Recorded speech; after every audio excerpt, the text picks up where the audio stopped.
Hello, everyone. My name is Bobby O'Perry. This is going to be an interesting episode. Everybody knows me from my podcast videos and a little bit of product and service videos. This time, I have a special guest, my sister, Tamika Smith, and she's going to be doing some questions, interviewing me, and I'm going to ask her some questions about her perspective of being a long-term BPerryFilms fan, I would say, and get some testimonies from her and seeing how I'm holding up from her perspective as a customer. All Hi. right. So you can introduce yourself. Hi, I'm Tamika Smith. I'm Bobby Perry's big sister. Yeah, the older sister.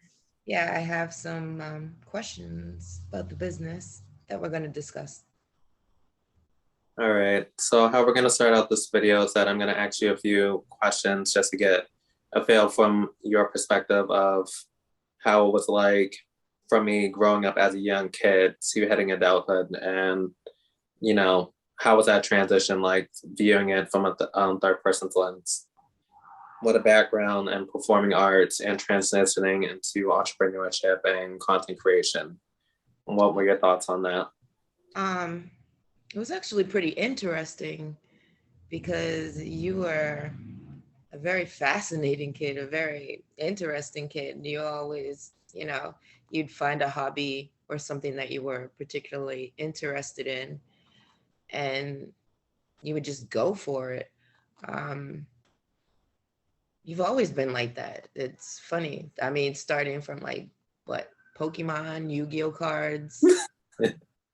Yeah, so once your creativity took off, you started doing plays for us. You would charge us to come see your plays. Um, Dad built your stage and whatnot. Uh, that was pretty cool. But once you got into school and you really got focused, you just took off. So I was amazed when you went to college and then you just decided that this was what you really wanted to do. Like you were confident about that, and I respect that because not too many young people coming out of college are confident with the decision that they're about to make. They're pretty much just banking on the fact that they went to school and got this degree and that's gonna just work out. So yeah, kudos, I'm proud of you. You've grown tremendously. Thank you. And I just remember being really young and watching both you and Nicole, my other sister, dancing in the kitchen, working on tap dancing, jazz, and all that. And I was like, I want to dance too.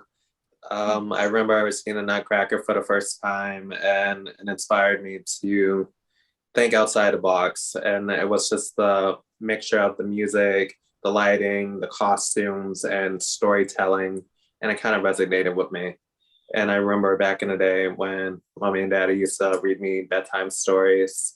And it was kind of like, it put me in a trance of, you know, don't have to worry about nightmares, gave me some type of security and made me feel get out of the element that I felt like I was trapped in. Yeah. Like sometimes as a performer, we have like this alter ego. And when we're in our normal self, we're kind of timid, shy. Like I didn't talk at all. And everyone's like, what's wrong with him? He doesn't talk. And I remember seeing Alvin Ailey for the first time, and I was like, I want to be just like Ailey. Let me start putting on shows. I asked mommy and daddy if I can do chores around the house to start making money so I can build the sets that we made at the house, bought my own music, costumes, shower curtains. Like this whole podcast set was actually a stage at one point. And everyone's like, yeah, yeah, yeah. And everyone was shocked to know this or whatever, but I would have to charge you $10 for kids, $20 for adults, have a show every year. Parents used to cook like a nice dinner for everyone that attended, and it just gave me some type of fulfillment. And I remember when Uncle Richie had asked me a question of what do I want to do when I grow up, and I was like, I want to be a choreographer, and I want to take this thing seriously. And he was like, well, you got to get outside of your comfort zone, and you can't be an introvert. And I challenged that. And even to this day, I'm still an introvert. There are moments where I have to get outside the box and outreach and, you know, being a part of WeWork, communicating with people in a public setting, it's very hard. Even doing these YouTube videos are very challenging, but I'm seeing myself grow and develop. My first video was okay. Second video got better. Third video got better.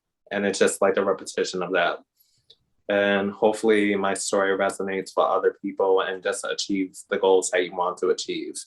Because there were moments where people said, you need to bleach your skin, you need to, you're not a strong reader, you're never going to be successful. These are like words that people input on you. And you get this whole mindset of imposter syndrome, but it's other people's insecurities being projected on you so you can feel insecure about yourself, you know?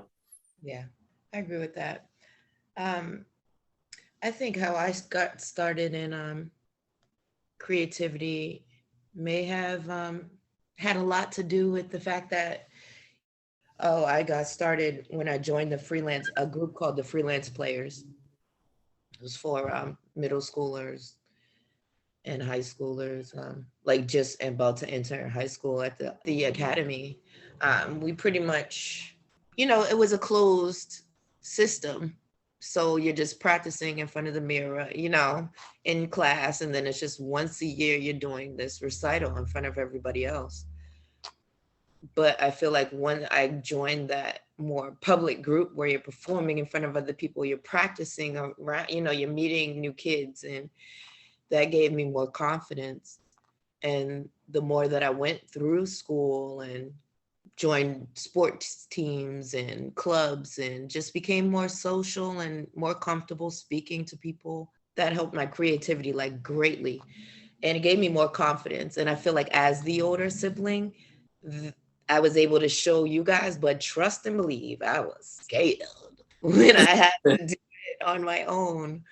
But so I'm glad that, you felt confident to do that, because I know I was like very, very afraid when I went into it. But you just exuded, like, once you got comfortable in it, you just took off. And that was amazing because you got to take off starting when you were a kid. So that's great. Congratulations. Mommy, she really enforced it. Be smart, be good, behave, be a good listener. Don't be a follower, be a leader, and all that good jazz. And she would say it every single day. I think one time she messed up and said, be a follower, not a leader. but but we corrected her on that. And it's something that I live by. She emphasized consistency, being patient, getting good grades, because that's the only way that you're going to be able to perform. If you're not smart, there's no reason why you're on stage. And you'll see that as we go along with the dialogue that we're about to have, and how dance is still a big part of me. And I just remember, like, sometimes Daddy, for example, anytime when I had to do like any podcast or go on for interviews on TV or whatever, and he would just give me like some coaching words of words to use because he's more of a people person. He's an extrovert in the family. And sometimes I'm like, I have to be patient, articulate my thoughts before saying it, because sometimes it's not what you say, it's how you say it can affect people, and making sure that you're getting your thoughts out in a way that translates to people so they can get a better understanding. That's true. There's different type of listeners. There's people that listen just to listen, and then there's people that consume information. And you have to figure out what audience is that, I would say.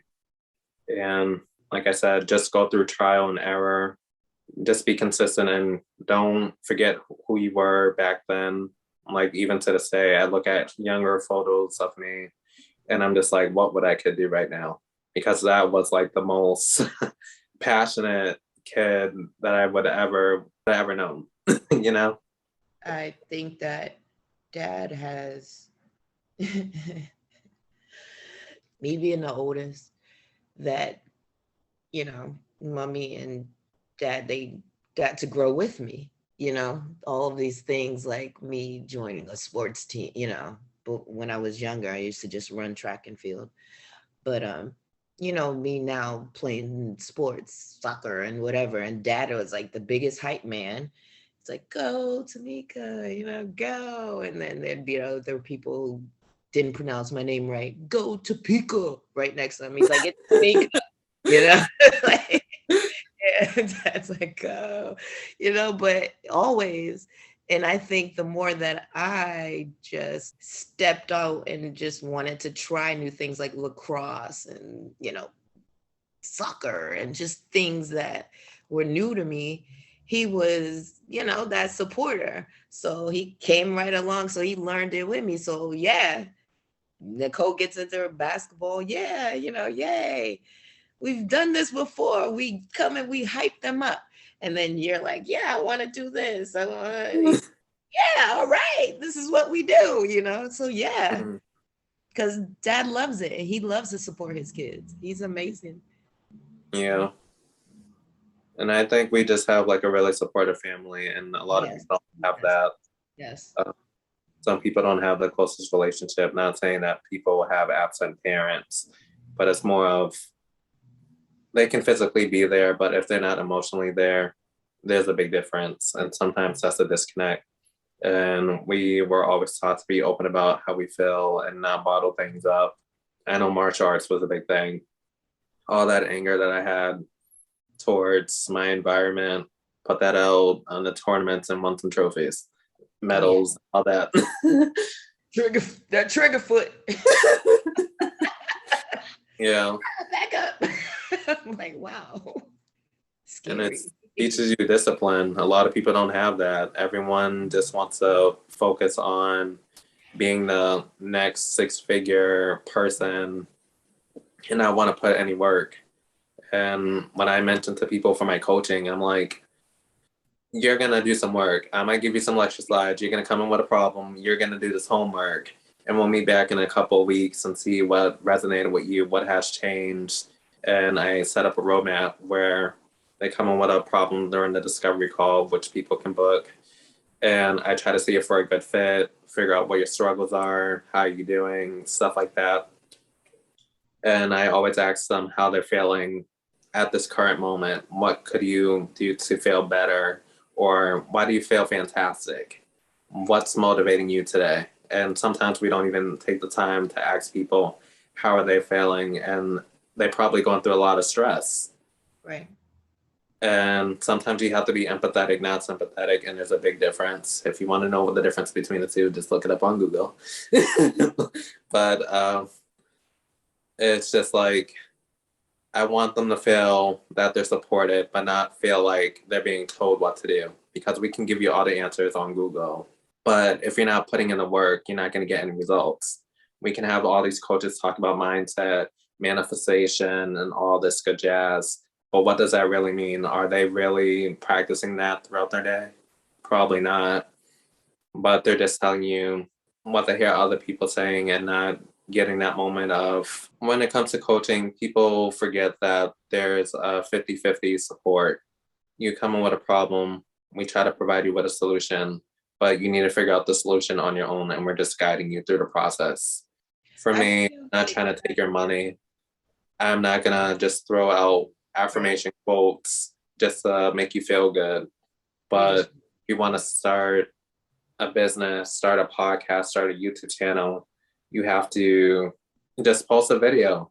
You know, you can't just keep saying, I want to do this, I want to do that. They keep putting the same videos every year. How does how, part of how YouTube? do you honestly, how do you feel like you ever really pushed past the point of it just being an idea and wanting to make it, become a reality?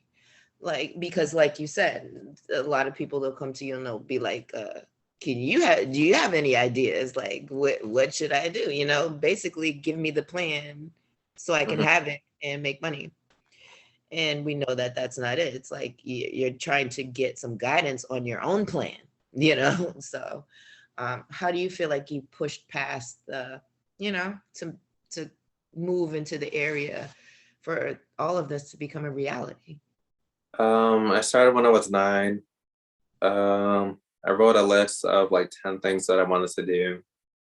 By the time when I hit 10, I was probably like 8 or 9 or whatever, and there was probably like a small list of things I wanted to do by the time when I hit 10. When I hit 10 years old, I had a list of things that I wanted to do before I hit 20. Same thing for 20, hitting to 30, and I had to do everything on that list, no matter what. I think the only thing that I wasn't able to, well, two things: travel to 30 states by 30 because of COVID, and move to New York to pursue dance. And, that costs money. But at least I started a business and got my master's degree. Mm-hmm. Yeah, Congratulations. there was a lot of things on the list that I accomplished. Mm-hmm. But even when I think I preach this almost on every episode, especially when I first started the podcast. Take your idea, write it on a piece of paper. Writing it on a piece of paper it requires so much effort. Like, I don't like the texture of paper or pen. I don't know. But for some reason, it feels like it's a lot of work. So that means that it's forcing me to do something outside of my comfort zone. And what's gonna hurt me if I just don't start this? You're not gonna get any results if you don't start. It's like taking the blue pill or the red pill. Each one's gonna have its own consequences, and each one will have its own benefits. You just need to figure out on your own. Don't rely on other people, because some people have other resources that you don't. Some people are privileged with other things that you don't. Some people have different experiences than you don't. This is your reality. Like I said, you can watch all these videos on how to start a YouTube channel. They say the same thing every year. They just write a different year. you know, it's all about pressing record and get your story out, and hopefully it resonates with at least one person. Don't try to reach out to everybody, but just that one person, because that one person could have similar backgrounds to you. And I think people put a facade of, I have to be authentic. And people don't know what authentic means. People think authentic means you have to be nice all the time. No, that's not being genuine. People can be sad, you can be angry, you can be passionate, you can be fearless. This is what a genuine person feels and expresses. They may not be proud about every moment that they have, but they're telling their story in the way that they feel like is true to them. Right. So how do you feel like you ended up overcoming like your biggest obstacles in order to move even closer to your dream, like to be able to put your name on a YouTube page, you know, have a email links just to your business, you know, how do you feel like you were able to just, you know, just push through that? Is it just because you had a written plan, or do you feel like it was more your education that helped you? How do you feel like you I know for moved me, in the right direction? it was a last minute decision to go to college. I applied to 20 schools in 1 month, Mhm. and I got into my top 3 schools. ITT Tech for technology, Johnson and Wales in North Carolina for business, and Dean College for dance and business. And I went to Dean because I offered both. So when I went there, I had to think, what would happen if I lose my passion in performing arts? Or maybe I don't have all the skills to run my own company. It's just taking a dance class going to solve all my problems. No, I need to take some academic classes and really stay focused and achieve the goal that I want to achieve.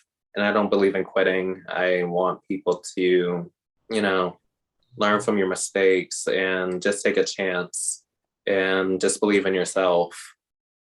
Like, you don't always have to go to college to be successful. You don't have to be a graduate to determine that you're going to be successful.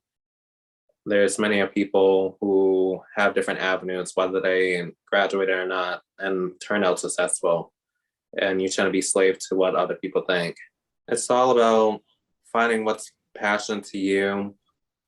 Like I said, it was a last minute decision, and I'm glad that I went for it, because look at all the people that pursue performing arts and they had no jobs for like 2 or 3 years. And there are Exactly. people who think COVID's not real, but people are still dying. And now there's monkeypox. Like, we don't get a break.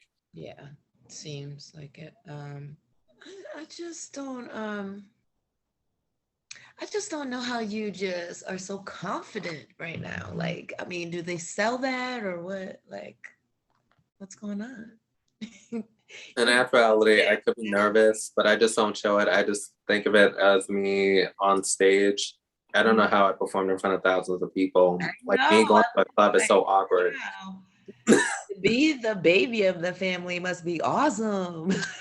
Yeah, learning from everyone's mistakes, and Confidence. I'm I just knew I just wanted to be me. I just wanted to create my own lane. Right. People ask me, do you have any competitors? How do you deal with that? I'm like, I don't think about other people. I'm focused on myself. I don't know. I make videos based off of things that I wish people took the time to actually research, because there's a lot of people giving wrong information. Let's say on Clubhouse, we'll say the coaches, they charge, they start with a webinar saying that it's free. They get you enticed, they get you in a mood Yeah, and stuff I like noticed that, that warming you too. up.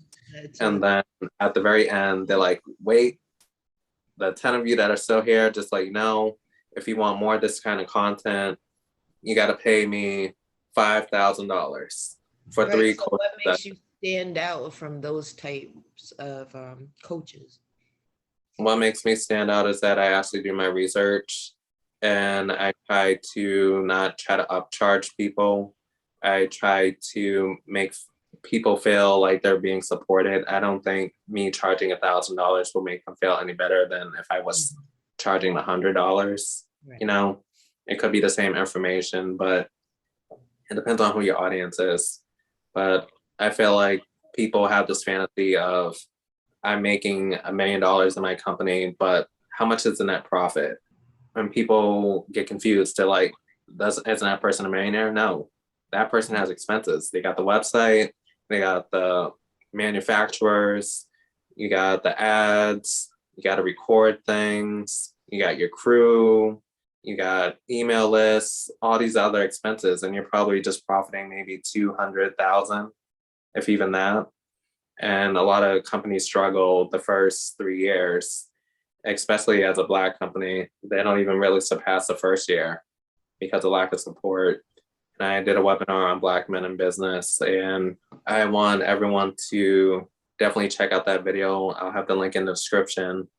But I want people to really pay attention to the key points that we're talking about, because no one ever asks a man like how they're feeling. Like, we can't even be emotional or vulnerable because we're looked down on and it looks feminine. And we need to stop doing that. It's just, people need to be more sensitive to other people's emotions, and people need to meet people where they are. Don't try to get them to the level that you're at. Sometimes they might not even reach your level. Right. Sometimes you have to lower down your prices and say, maybe $60 just to start out, get the feet wet, raise up to $100. You're getting a lot of clients now, and it's becoming overwhelming for you. Maybe up your prices a little bit more, just testing the water. But $1,000, I would just get a VIP day. Get someone, maybe they charge you like $2,000 or $3,000 for a 4-hour session. They go through your business and do all the modifications, and you get a big impact. But someone just to tell you, if you change your mind, if you do this, if you do that, if you're selling, if not do this. Build a business. Basically, it's like Don't build a say bear. what if. Go in there, you say what you want, and they do it. But for this like ginormous price, it's ridiculous. I've been noticing that. How do you feel that, because I know that you have said it a couple of times, that you feel that you're introverted. Mm-hmm. Maybe so, maybe, yeah. I've noticed a little, but how do you feel that affects your business? Or do you feel that it even affects your business at all? Because, to step out on a limb and start your own business, it takes a certain amount of, you have to communicate with others. So how do you feel like you just, I got think the past? thing, Yeah. I How? think the stereotype about extroverts is that you got to be loud and aggressive. And I Mm. feel like when introverts, like, wow, how we're having this conversation, which is not scripted, by the way, I'm listening to everything that you're saying and making sure that I'm articulating my words to make sure that I'm answering every key point. Mm. And I'm seeing that we're at a level, like talking at the same tone. I don't feel like I have to be higher than you. You don't feel like you have to be higher than me to get your point across. And sometimes, if you're not the loudest one or making the first move, you just miss out on an opportunity. But sometimes you got to wait and take its course, kind of like the tortoise and the hare. And sometimes, if you tell that you're too confident, it blocks your perspective of things because you feel like you're macho man or macho woman and there is no issues with your company and you think anyone's going to buy it just because you got your name on it. No, I'm like, I choreographed maybe like 300 sets in my lifetime, and sometimes I didn't like some of the sets. But like even like during the shows, I'm like, we're gonna pull this, we're gonna change this lighting, we're gonna change this costume. I'm very. Everyone's like, everyone thinks I'm mean at first, but when you see me in my element, you can tell that I'm really focused, and I want everyone to feel the emotion that I'm going for. And I let people know that everyone's replaceable, even I'm replaceable. We're here for a purpose, and that purpose is to serve the audience. It's not about what we're feeling at this current moment, but there's an audience that bought these tickets and these people that are watching our podcast videos and they want to leave away with something. What is your message? And there was some videos that triggered me the other day where this lady was talking about, which was kind of arrogant, saying people shouldn't charge for their podcasts and stuff like that, and they should be obligated to work with her and other people like that.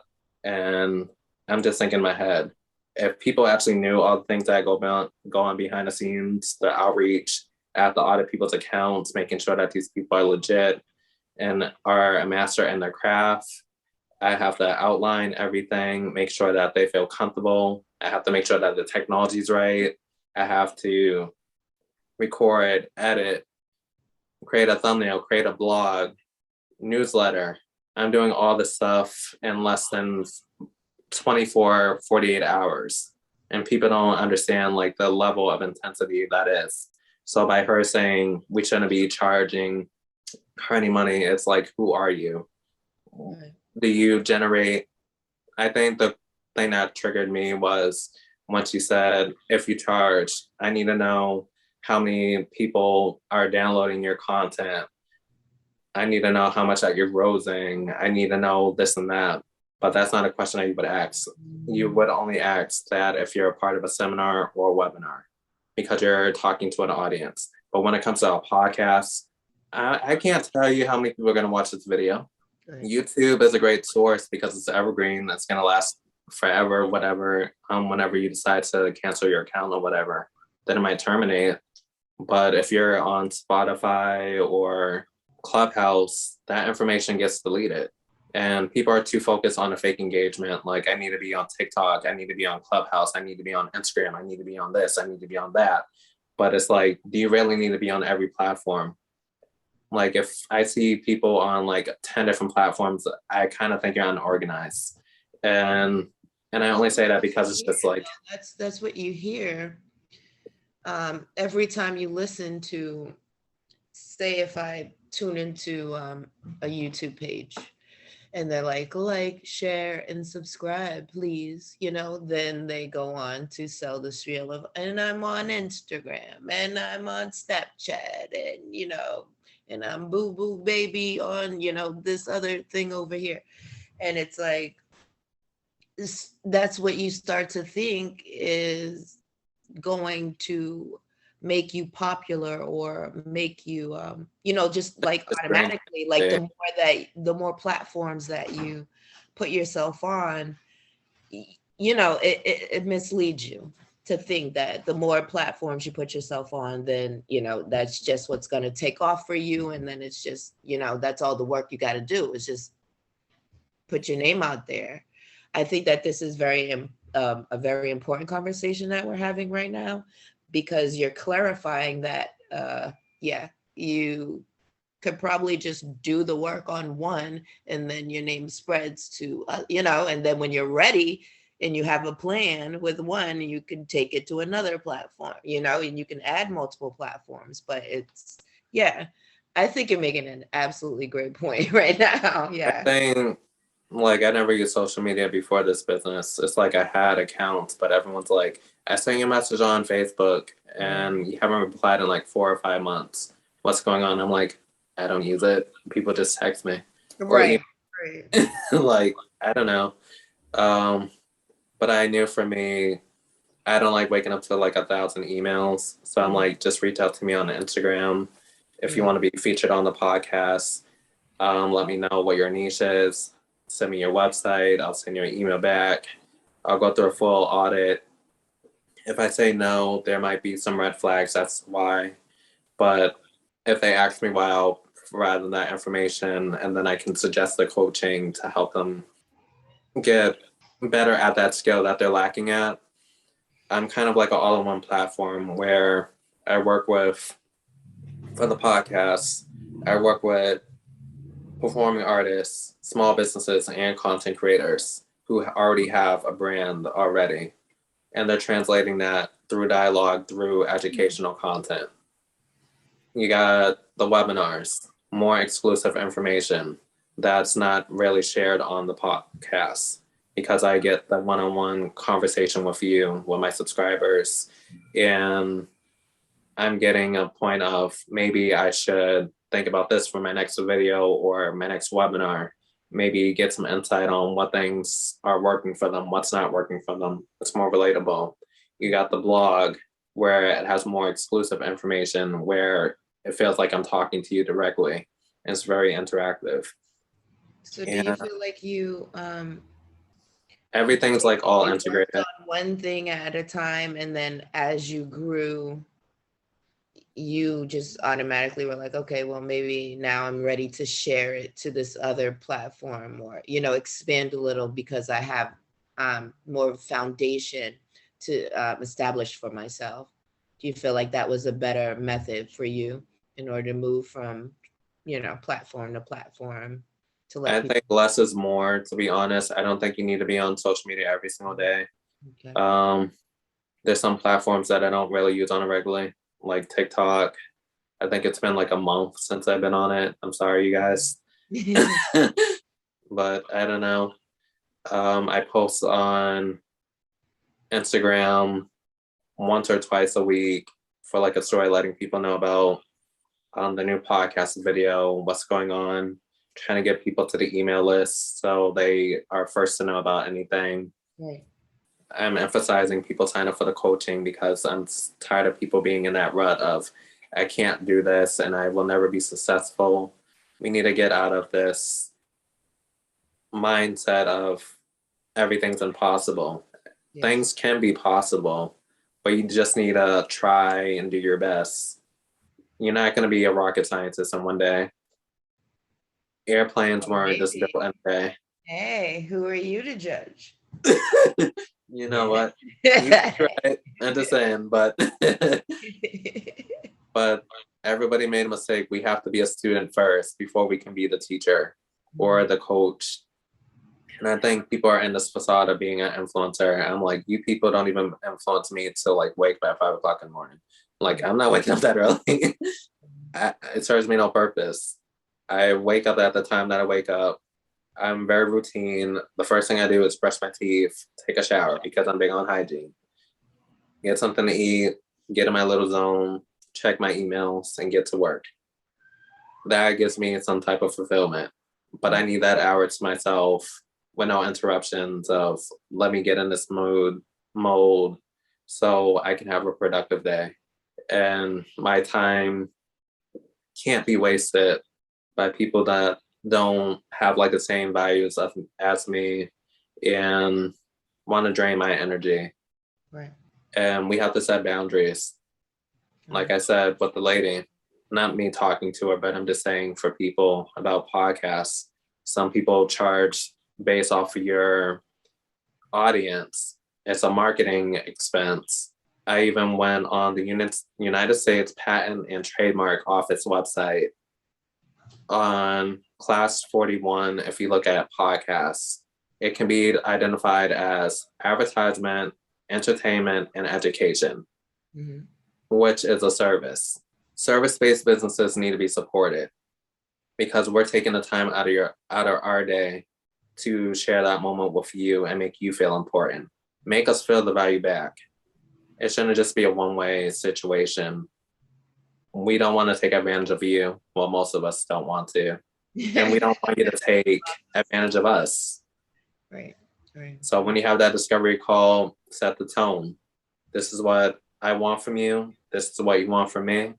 We're going to meet each other halfway and we're going to test. We're going to go through trial and error. We're going to come up with 3 possible solutions, but one's going to work. Okay. So if I came to you as a client, I should expect that if I'm coming to you, I'm seeking your help, but I should also come prepared with a plan or at least an outline, a rough draft, or, something pretty solid of a plan. And then you will help me, guide me, how to make that plan better in order to establish my business. Like that's what I should expect. But I should also be prepared to do homework, do Definitely. the things that you point out for me to research, or, could you tell me a little bit about the types of things that you would, suggest for people to go out and pretty much work on themselves? I would say avoid people that say that this is going to be the perfect answer. This is going to solve all your problems. Avoid that. You got to be wary of prices. You got to figure out what are they charging by the hour, the amount of time that you're going to put in, the amount of time that they're putting in. Some people do a customer by customer base. Yeah. Some people have a flat rate. I only teach what's in my niche. Like I'm good at building stories, filmmaking, marketing strategies, a little bit of finance. Like I can help you budget. I can't help you with stocks. That's not my expertise. By me telling you that, please don't book a financial call with me asking me about stocks because I might give you the wrong answer. Just a disclaimer. Right. Yeah. But avoid people that say that they're expert at everything. That's a red flag.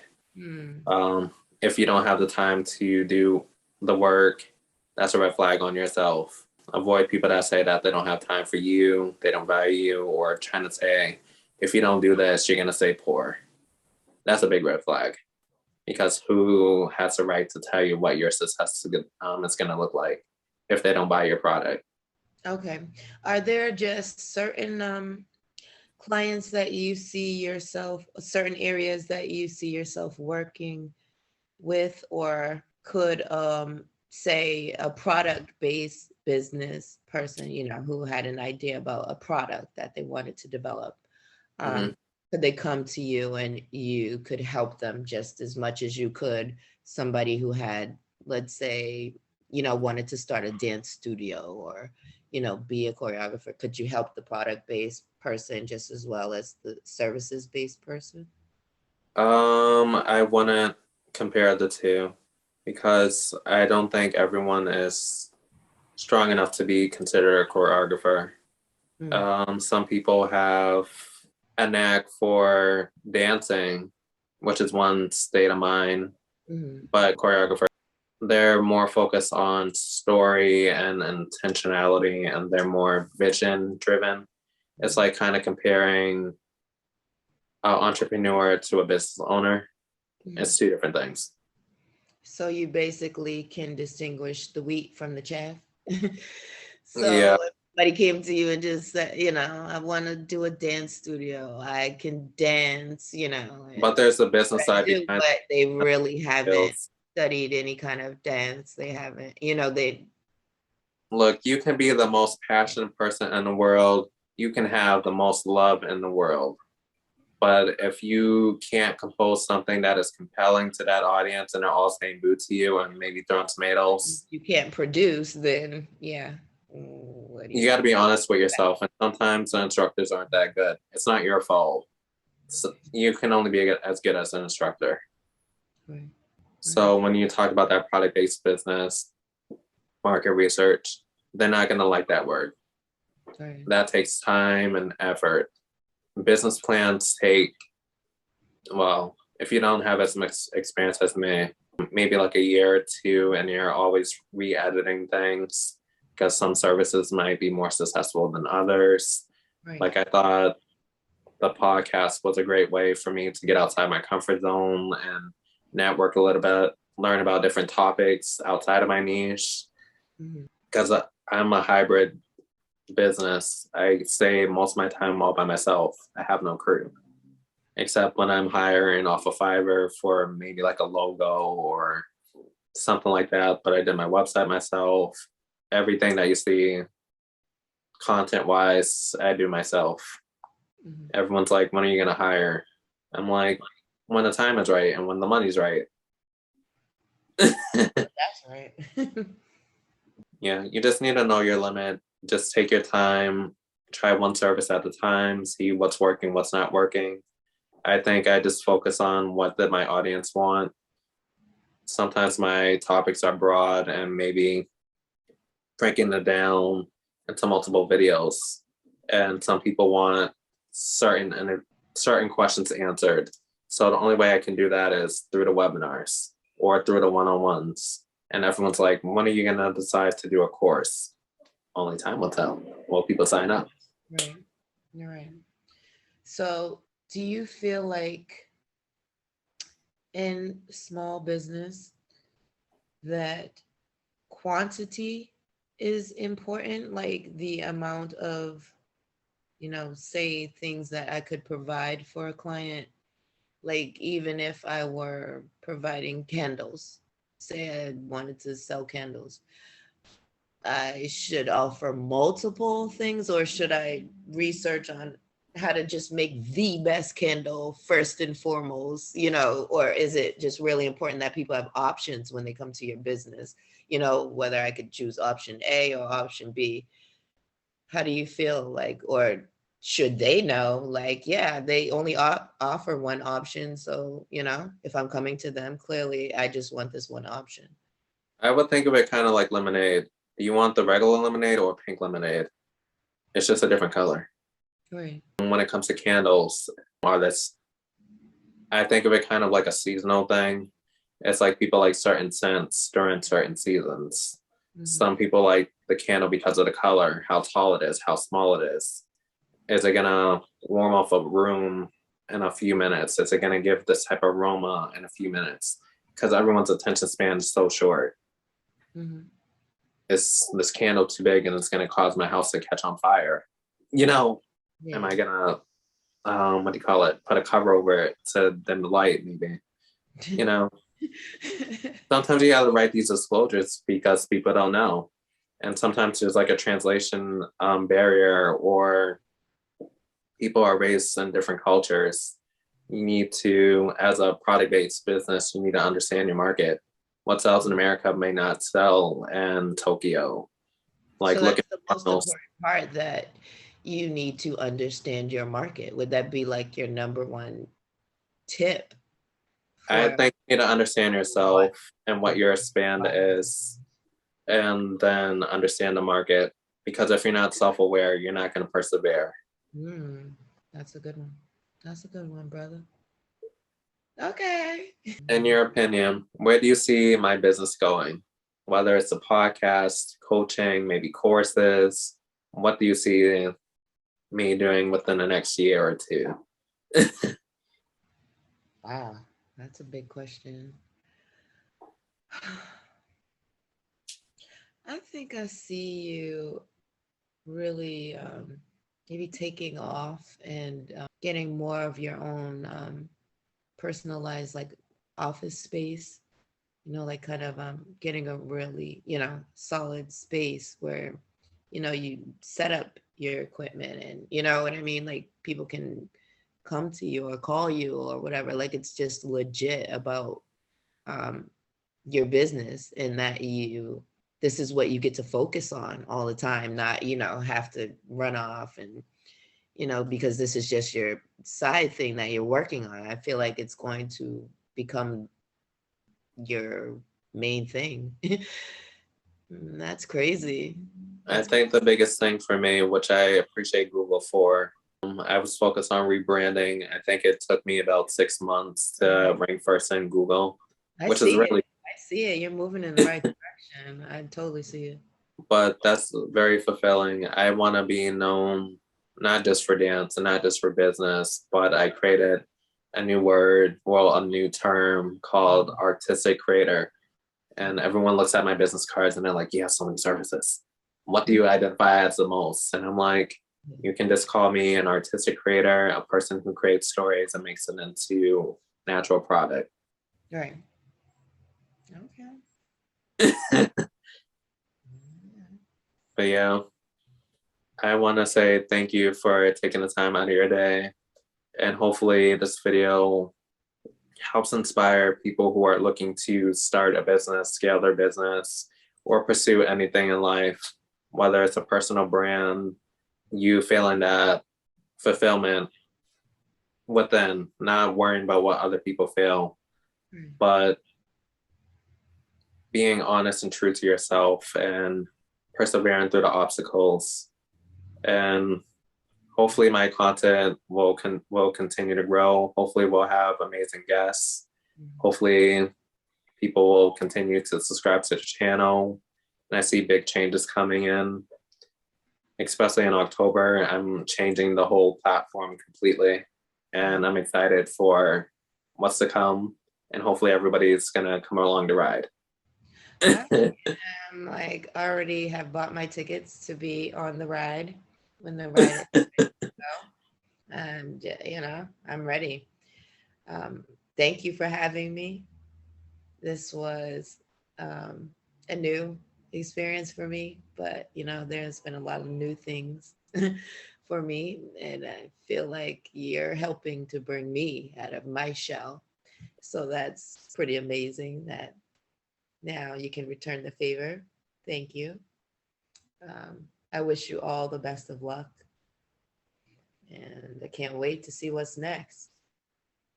Yeah, I'm excited. It's been a very busy month, and hopefully more sales will come in, and hopefully the new products that I have coming in will really connect with people in a personal way. And I'm more focused on connecting with people a little bit more. I Right. want to be featured on more podcasts.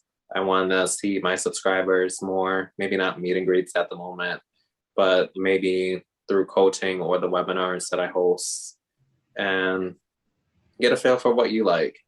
Right. But yeah, for everyone who's watching, definitely subscribe to the YouTube channel, sign up for my email list, and on Instagram, BPerryFilms. And thank you. You're welcome.